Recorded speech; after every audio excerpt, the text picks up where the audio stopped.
The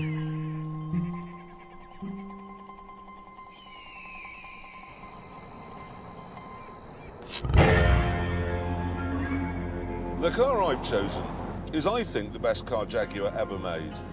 The V8 supercharged XJR. It's cool without being cool Britannia. It's caddish without being laddish. It's violent without being vicious. And it is just the last word in sophistication. Hannibal Lecter had one, and I think that says it all, because the last we saw of him, he was on a plane, scot-free, eating a district attorney's head. Soon I reached the meeting point where I found James, who'd bought an XK8 convertible. Here we are, look.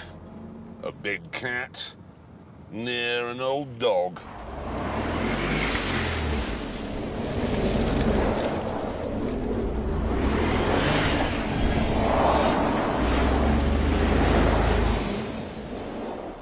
Greetings, mate. Moron. It's not a Subaru. You're supposed to be upholding the reputation of the Jag driver. And why have you bought that? Because it's excellent. It isn't. It is. No, this was a very poor Jaguar. No, this was a very good Jaguar. It wasn't. You could go camping in the wheel arches of it. Look, it was so high up. They looked all right when they were supercharged and lower, but this is... No, but they didn't work properly when they were supercharged and lower because they had a terrible ride. The one thing you get from a Jag is a nice ride. You're disconnected from the world. That's the point. Anyway. And those wheels, what's the matter? There's no anyway about it. That's the best Jag probably ever made. Well, it is. No. Tell me, what's wrong with that? One of the wheels is odd. Yes, right, I know exactly what's happened here. Previous owners had a puncture. He simply borrowed a wheel from another car to use. And he's going to give it back. Of course he is. Yeah. Okay. Because he drives a Jag. Exactly. And look in here. It looks as if there's been a knife fight in the car. That's because he went to stay with some friends, obviously, thought, I'll borrow their cutlery, tucked it into his trousers, and then he's cut his seat. That's what's happened. At this point, Mr. Hammond hoved into view. God, is that a Mark 10? That is a Mark 10. That's a properly villainous Jag. That is a proper Jag. Jag, oh yes. Whatever you do, OK, do not tell him that. No. Hammond, you idiot. What?